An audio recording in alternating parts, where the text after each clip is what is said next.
When it comes to unraveling the mysteries of film, no mission is impossible.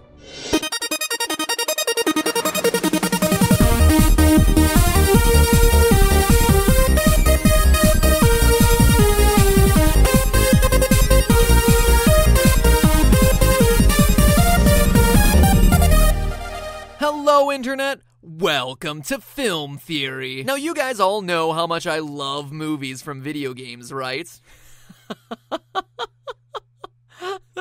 Sorry, I just make myself laugh sometimes. Anyway, this one's a little bit different, since today we're talking about Hitman, which is much more Bourne Identity and much less Super Mario the movie. In case you haven't seen it yet, the non-spoiler premise of Hitman Agent 47 is that a top-secret organization has been modifying human DNA to splice together the best genes and create superhumans. They train their little genetic creations from birth to become the ultimate killing machines, and that's about all I can talk about without stepping into spoiler territory, so hey, avert your eyes and go to the movies, then come back and watch this, because this episode is really, really good. Or better yet, click on the Film Theory playlist, rack me up some retention time, you go see the movie, come back, and then watch this video. We all win, but mostly me, because of that sweet, sweet retention time. Seriously, you're gonna want to watch this one. Okay, you back? Picking popcorn kernels out of your teeth, wiping artificial butter substitute off your fingers, but still getting your keys all greasy? Good. On we go. So Agent 47 is cool and all, but for me, the most interesting character with the least interesting name is John Smith, who has this bizarre knack for staying alive despite being shot repeatedly. In a typical spy movie, you have your villains, sure, but they're just regular guys. When you finally shoot them, which granted does take about 6 scenes and 2 expensive car chases, they do tend to, die. In Hitman, though, the problem is that when the heroes shoot the bad guy, John Smith, they have to keep shooting him. Like, this guy seriously cannot die. Bang, you're dead. Oh, no, just kidding, you're still here. Oh, okay, you're back again. Discount bullets are the worst. There's literally one line in the movie that actually explains how he's pulling this off. He has subdermal body armor. Pretty crazy, huh? That's it. That's all we get in terms of exposition. Subdermal armor. As in, he has a bulletproof shield that sits under his skin. Yeah, okay, nice try. Why doesn't John Smith just say Resurrection Stone? That would have been just as plausible, right? Wrong.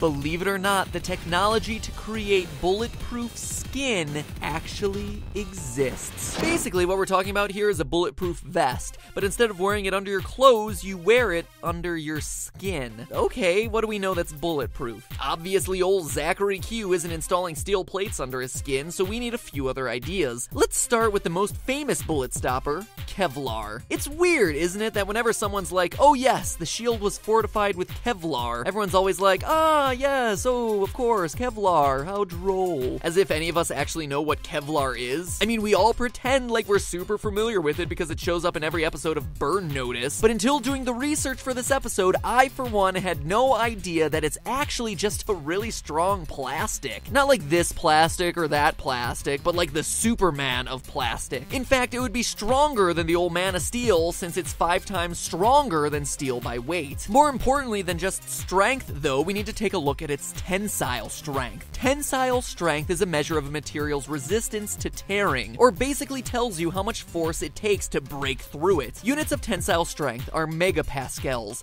MPAs. So the MPA of a piece of armor tells you the force you need to put on it to break through it. Kevlar has an unbelievably high tensile strength of about 3,750 megapascals, compared with steel, which is about 650, making it a super appealing option for bulletproof vests and helmets, but not so much for putting under skin. Even though Kevlar's light, it's nowhere near that light, and perhaps more importantly, it's still nowhere near as flexible as human skin. In the movie, we see John Smith ducking, rolling, jumping, and jiving. In other words, his movement isn't limited by whatever he's got under there. And by there, I mean his underskin armor and not his Fruit of the Looms. In other words, our armor needs to be extremely flexible. It takes at least 20 layers of Kevlar to stop a bullet, and these layers aren't like your normal fabrics. They're plastic, so no downy softness here. And while it's a lot lighter than steel, it's still too heavy. We see old John Smith running and jumping at top speed. It's true he's genetically engineered to be strong, but it would be a big burden to be slowed down by armor. With Kevlar vests weighing in at 8 to 10 pounds, Johnny would have a hard time keeping up with Agent 47. But if you thought Kevlar was the cutting edge, ha! Someone hasn't been reading their American Chemical Society publications lately. No? That one's just me, huh? Okay, fine, let me catch you up on what you've been missing. There are a few new players in the Miracle Substance game lately, one of which is nanocellulose. Nanocellulose is like the high-tech material for hippies, made from all-natural organic nano-sized particles that actually come from wood, algae, or even bacteria, and are basically purified all the way down to the molecular level, then pressed together to form a crystal structure that's 8 times stronger than steel, more flexible than plastic, and when thin, is even see-through. There's also a lot of really cool applications for nanocellulose, from display screens for phones, bendable organic batteries, and you guessed it, bulletproof armor. The tensile strength of nanocellulose is reported to be different things based on the preparation, but by weight, it's comparable to Kevlar. And because it's not plastic but instead an organic material, it's more flexible and could theoretically be implanted under our skin. One of the less intuitive things that we can gather from the movie is that the armor John Smith is using has to be biologically safe. This may be sci-fi, but at a fundamental level, John Smith still has human DNA, which means his body is susceptible to the same things we are. And the human body generally doesn't have a whole bunch of unidentifiable junk sitting around it. This au naturel armor would seem to make a good candidate, except for the fact that it's a bit too natural, in the sense that it could actually react with your body. Cellulose is a material found in plants. If you remember from 5th grade biology, it makes up plant cell walls. It's in a ton of our foods, and people eat it all the time because even though we humans can't digest it, it makes us feel full. The way it does that, though, is by reacting with what's already in our bodies. Water. Cellulose is extremely porous and it attracts water molecules that stick to it on every side. Nanocellulose exposed to water blows up to hundreds of times its volume. That's why eating things with cellulose make you feel full, because literally it's bloating you with water. If you were to put nanocellulose under the skin, the water that's in your body would be absorbed and stretch you out like a human balloon. Oh my gosh, does this nanocellulose make me look fat? Even though the armor itself would be relatively light, the water that pulled around it would add pounds and give your whole body a bloated, pillowy texture. And definitely not the svelte Johnny Smith we've come to know and love. But wait, we're not done. There is, in fact, a miracle substance that will allow us our perfect under armor. Or, I guess, underskin armor. Graphene. Like its compadre nanocellulose, it's a carbon-based sheet. But unlike nanocellulose, there's nothing else in it. While other materials are a mix of carbon, oxygen, and a few other elements, graphene is unique because it's made completely out of locked carbon crystals that can exist as thin as one molecule and can be stacked in layers to form a crystal lattice. If that concept doesn't sound familiar, it should. In principle, it's the same structure that's used to build a diamond, the hardest substance in the world. If you were to wear underskin graphene armor, you'd literally be wearing diamond armor under your skin. If you're talking tensile strength, compare Kevlar's 3,000 megapascals to graphene's 130,000. And not only that, compare the weight of Kevlar or steel to graphene, where a single layer of graphene covering an entire football field would weigh less than a gram. An entire football field less than a gram. And if you're worried about fitting it under your skin, don't. Since graphene is truly only one molecule thick, you would need to stack 3 million layers of the stuff to get 1 millimeter in height, which is mind-blowingly thin, but begs the question, how thick does this stuff need to be to fulfill the bullet-stopping part of our bulletproof skin theory? Well, it turns out that tests are already being run on graphene using micro-bullets. Literally micro-pellets shot at thin layers of graphene to test its stopping power. In experiments experiments at Rice University with microbullets being shot at 3 kilometers per second, 3 times faster than an AK-47 bullet, a 100 nanometer thick layer of graphene stopped the bullet. 100 nanometers. The way it's stopping these microbullets was by stretching and spreading the impact force out over a wide radius, which caused the graphene to bend a lot, sure, but not to break. Yes, it's only been tested on a micro scale. Testing it against steel shows that even in very thin layers, it works 10 times better than steel armor with a tiny fraction of the weight and practically unlimited flexibility, which makes it sound like the perfect fit to our John Smith mystery.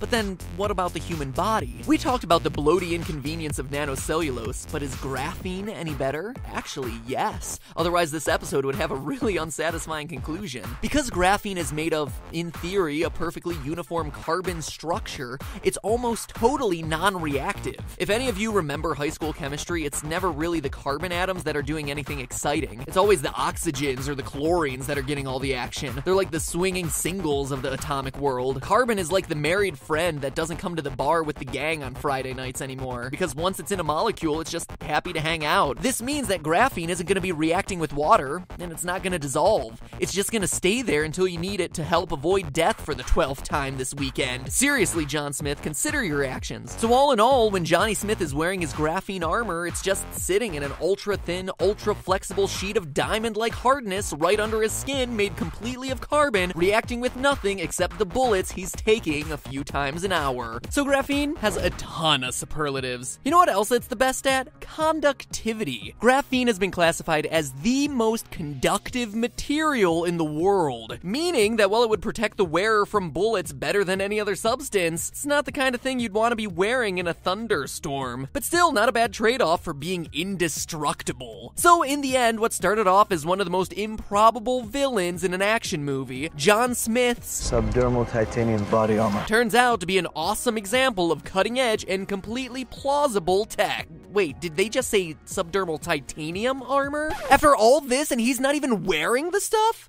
Ugh. Well, in the end, I suppose it was just a theory. A film theory. And cut. Welcome back to the Super Amazing End Card Tournament, where I'm curious, if you had the chance to implant yourself with subdermal super skin like graphene, would you do it? Like, it's a cool idea in theory, I get it. But seriously, what are you doing in your life that you would need something like that? It's not like you're getting mugged every time you're headed to the corner store for a gallon of milk. Or if you are, I'm sorry for that joke. And I would also recommend trying to move. Please move from your current residential area. Anyway, I was just curious what you would do. Yes or no? Click on one to cast your vote and get sent to the channel page where you can watch all the other nifty videos we've been making lately. Did you know Movies and Frame by Frame have had some stellar uploads lately? So I'd go and check out those series if you haven't yet. Now, if you'll excuse me, I've got a bow tie to tie. I don't care how smart you are, those things are tough.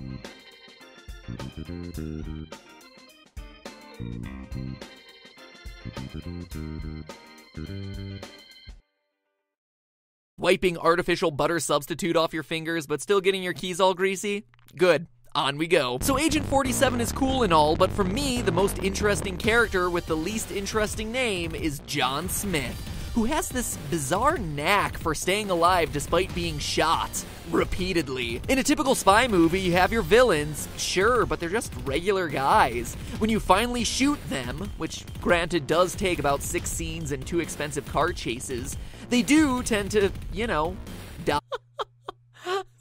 Sorry, I just make myself laugh sometimes. Anyway, this one's a little bit different, since today we're talking about Hitman, which is much more Bourne Identity and much less Super Mario the movie. In case you haven't seen it yet, the non-spoiler premise of Hitman Agent 47 is that a top-secret organization has been modifying human DNA to splice together the best genes and create superhumans. They train their little genetic creations from birth to become the ultimate killing machines, and when it comes to unraveling the mysteries of film, no mission is impossible.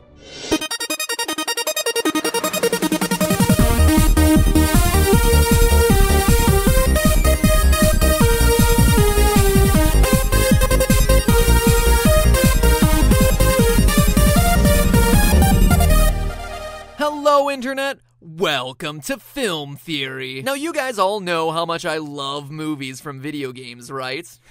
In Hitman, though, the problem is that when the heroes shoot the bad guy, John Smith, they have to keep shooting him. Like, this guy seriously cannot die. Bang, you're dead. Oh, no, just kidding, you're still here. Oh, okay, you're back again. Discount bullets are the worst. There's literally one line in the movie that actually explains how he's pulling this off. He has subdermal body armor.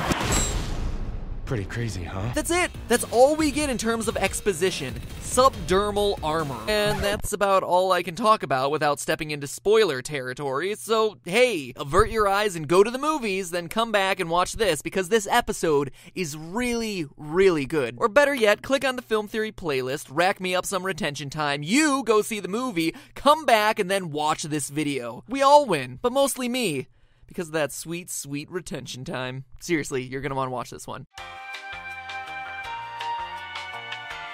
Okay, you back? Picking popcorn kernels out of your teeth?